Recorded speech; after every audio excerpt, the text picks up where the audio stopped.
शिवपुरा नाम का एक गांव था। उस गांव में कुआं ना होने की वजह से सभी गांव वाले नदी से ही पानी लाया करते थे। एक दिन गांव की एक औरत निर्मला नदी के किनारे बैठकर कपड़े धो रही थी। तभी उसे नदी से डरावनी आवाज सुनाई दी। कौन है यहाँ जो मुझे डरा रहा है? अरे कौन है यहाँ?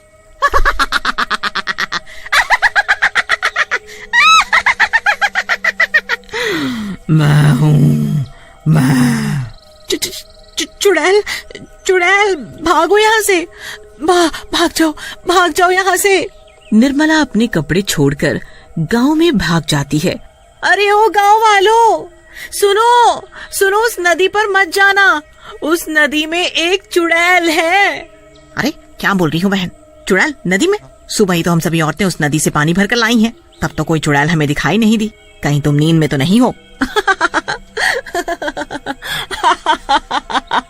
अरे तुम लोगों को मेरी बातों पर यकीन नहीं है ना, तो खुद ही जाकर देख लो। हाँ भाइयों, चलो तो जरा नदी पर, हाँ, देखें कैसी चुड़ैल है। सभी गांव वाले नदी पर जाते हैं, पर वहाँ कोई चुड़ैल नहीं दिखती। अरे यहाँ तो कोई चुड़ैल मुड़ैल नहीं है। निर्मला को कोई वहम हुआ होगा। चलो भाइयों, अपना काम करें, हाँ? गांव वालों को नदी पर कोई चुड़ैल नहीं दिखती। फिर सभी लोग वहाँ से चले जाते हैं। अगले दिन सुबह सुबह सभी नदी पर आते हैं। कोई पानी भरने आता है, कोई कपड़े धो रहा होता है, तो कोई उसमें नहा रहा होता है। चुड़ैल नदी के अंदर थी, तो वो ये सब देख रही थी। ये सभी गांव वाले फिर नदी पर आ गए। ये ऐसे नहीं मानेंगे, इनका कुछ न कुछ तो करना पड़ेगा। तभी नदी पर गांव का एक आदमी सुखिया नहाने के लिए आता है। जैसे ही सुखिया नदी में नहाने के लिए अंदर घुसता है, नदी में अंदर बैठी चुड़ैल उसका पैर पकड़ लेती है। अरे अरे अरे अरे मेरा पैर किसने पकड़ा है? कौन है भाई नदी के अंदर? बचाओ बचाओ बचाओ!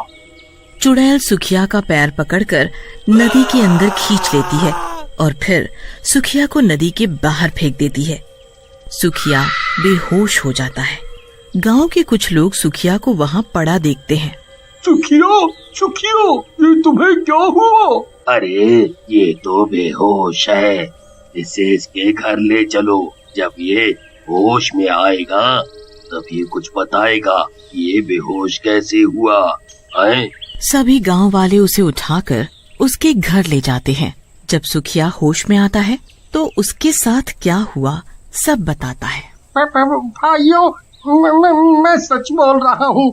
नदी में कोई तो था जिसने मुझे नदी में खींच लिया था। अरे ये क्या हो रहा है? पहले निर्मला और अब ये सुखिया, तुम दोनों का दिमाग तो नहीं खराब हो गया? तुम लोग मेरी बात पर यकीन क्यों नहीं करते? मैं सच बोल रहा हूँ।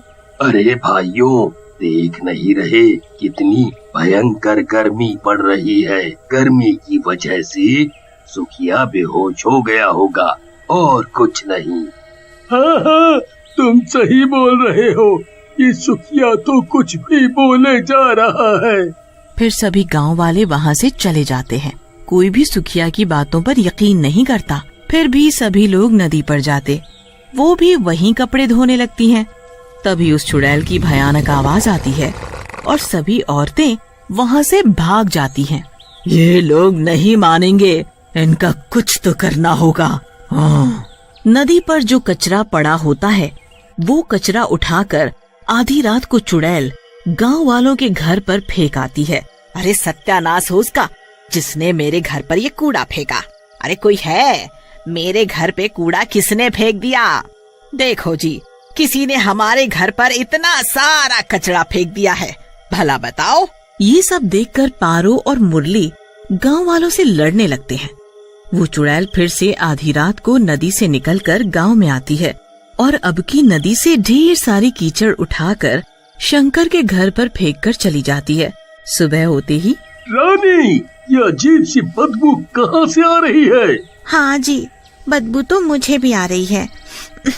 ये बदबू शायद बाहर से आ रही हो। दोनों बाहर जाकर देखते हैं तो उनके घर पर ढेर सारी कीचड़ पड़ी होती है। ए, ये कीचड़ किसने डाला मेरे घर पर? इसकी इतनी हिम्मत! ओए, क्या हुआ शंकर भाई, क्यों शोर मचा रहे हो? ए, अरे भाई जरा यहाँ देखो, किसी ने मेरे घर पर ये कीचड़ डाल दिया है। पता नहीं कौन है वो, अगर पता चल गया ना छोड़ूंगा नहीं उसे। हाँ।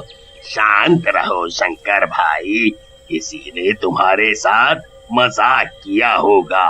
कोई बात नहीं, अभी तो मैं चुप हूँ, पर अगली बार ऐसा कुछ हुआ ना तो उसे छोड़ूंगा नहीं।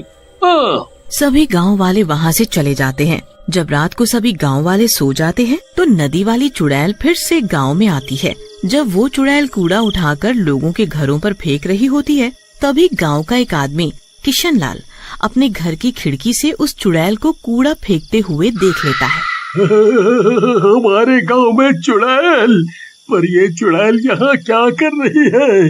अच्छा, अब पता चला, ये चुड़ैल ही थी जो सभी के घरों पर कूड़ा कचरा डाल जाती है। सुबह होते ही ये बात गांव वालों को बतानी पड़ेगी। भूरा के घर पर चुड़ैल कूड़ा डाल कर गई तो वो भूरा सभी गांव वालों से लड़ रहा होता है। हद हो गई अब तो, ये रोज रोज कौन कूड़ा कचरा डाल जाता है, कभी किसी के घर तो कभी किसी के। आज उसने मेरे घर पर कूड़ा डाला, उसकी इतनी हिम्मत, एक बार हाथ लग जाए छोड़ूंगा नहीं उसे। हाँ। किशन लाल ने रात में चुड़ैल को देखा था, तभी वो वहाँ आ जाता है। रुको रुको रुको, तुम सभी लोग लड़ना बंद करो। तुम सभी के घरों पर कूड़ा अपने गांव में किसी ने भी नहीं डाला। ये क्या बोल रहे हो तुम? मेरे घर पर किसी ने भी कूड़ा नहीं फेंका तो किसने फेंका? जल्दी बताओ, जल्दी। हाँ हाँ, बताता हूँ।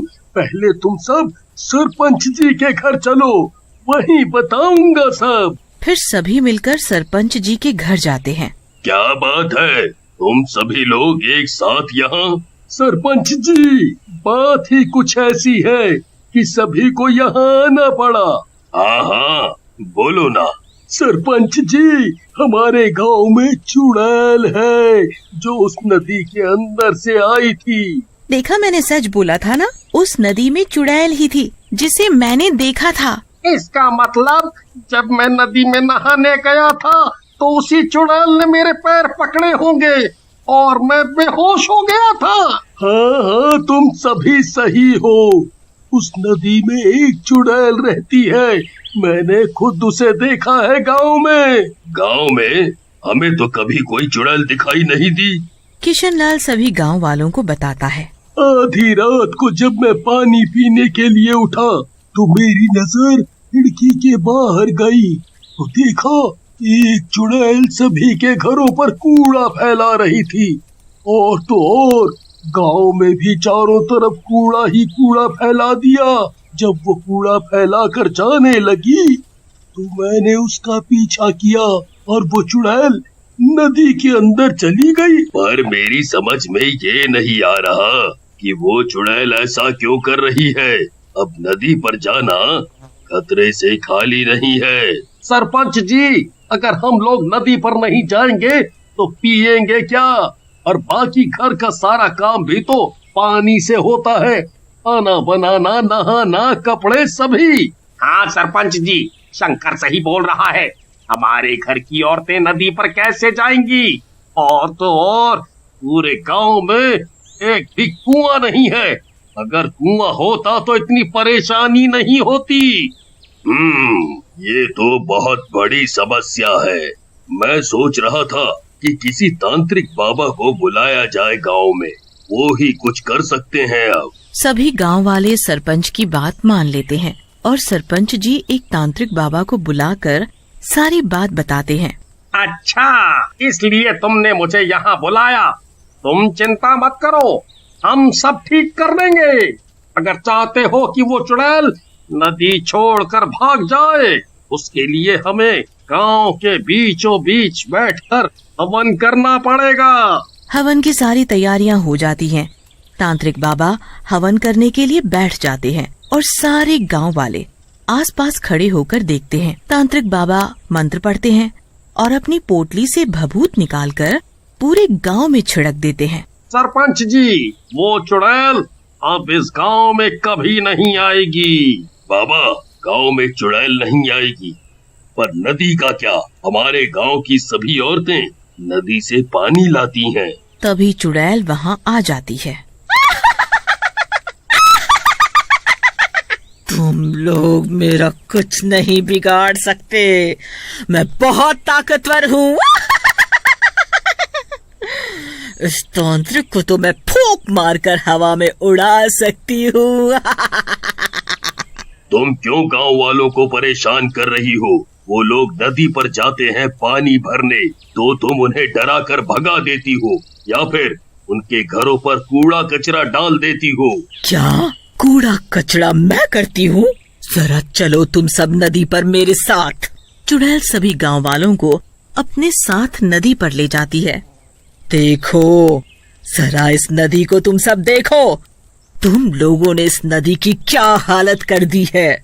मैं तो आराम से नदी के अंदर सो रही थी, पर तुम सभी गांव वालों ने इस नदी में इतना कचरा फैला दिया, जिसकी वजह से नदी का पानी दूषित हो गया और मुझे नदी के अंदर घुटन महसूस होने लगी, जिसकी वजह से मैं नदी के बाहर आ गई और तुम लोगों को यहाँ से भगा दिया। तुमने हमारी औरतों को पानी नहीं भरने दिया, हम लोग कहाँ जाएं अब पानी भरने?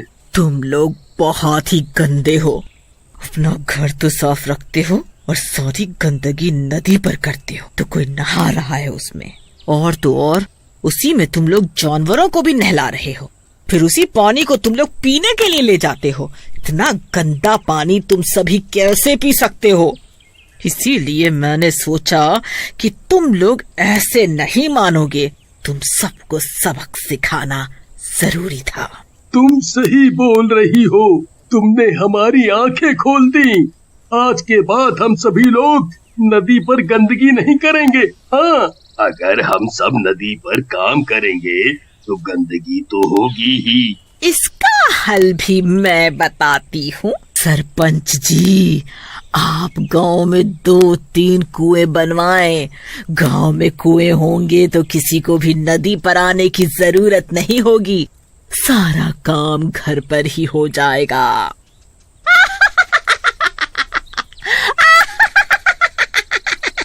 तुमने सही कहा, मैं कुएं जरूर बनवाऊंगा। तुम्हारा बहुत बहुत शुक्रिया। और चुड़ैल वहाँ से हमेशा हमेशा के लिए चली जाती है।